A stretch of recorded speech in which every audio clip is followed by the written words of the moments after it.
सुप्रभात विद्यार्थियों। आज हम सब हिंदी व्याकरण में पर्यायवाची प्रतीत होने वाले शब्द का अध्ययन करेंगे। इसे कार्थक शब्द भी कहते हैं।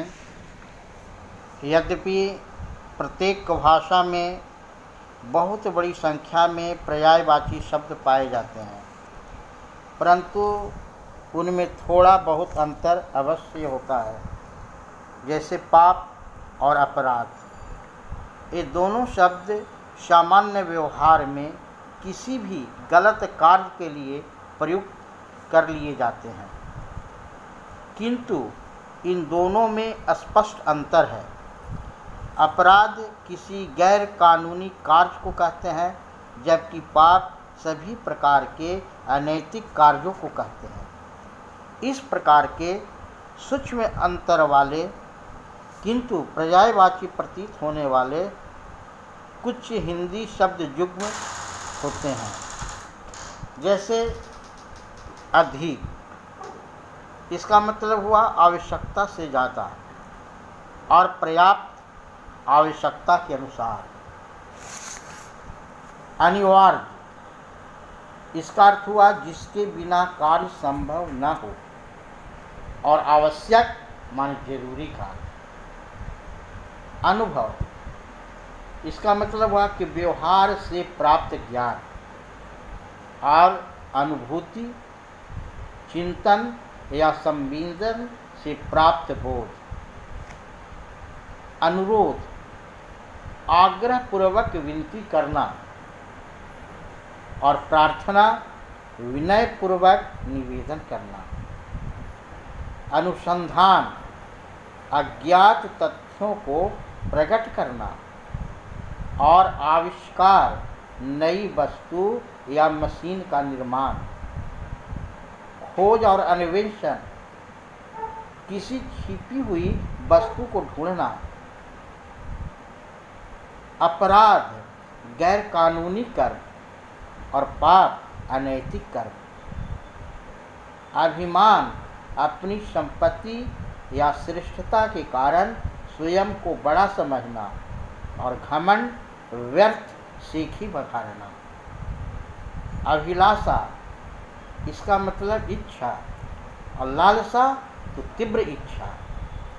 अस्त्र, फेंक कर चलाया जाने वाला हथियार, और शस्त्र, हाथ में लेकर चलाया जाने वाला हथियार। आचार, अपना चाल चलन और व्यवहार, दूसरों से पेश आने का ढंग।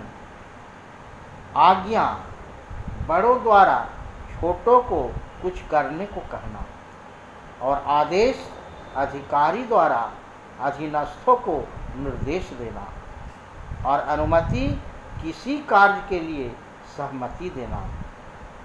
ईर्ष्या, दूसरों की उन्नति पर जलना, और द्वेष, दूसरे के प्रति वैर या मलिनता।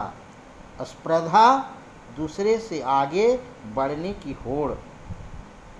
उत्साह माने जोश, साहस, हिम्मत। उपयोग, लाभकारी कार्य के लिए प्रयोग करना, और उपभोग मतलब खाना।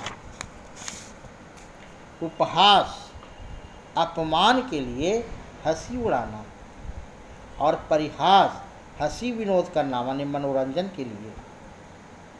कष्ट, सभी प्रकार के दुख, और क्लेश, मानसिक दुख। करुणा, दूसरों के दुख को देखकर पिघलना, और सहानुभूति, दूसरे के दुख को समझना।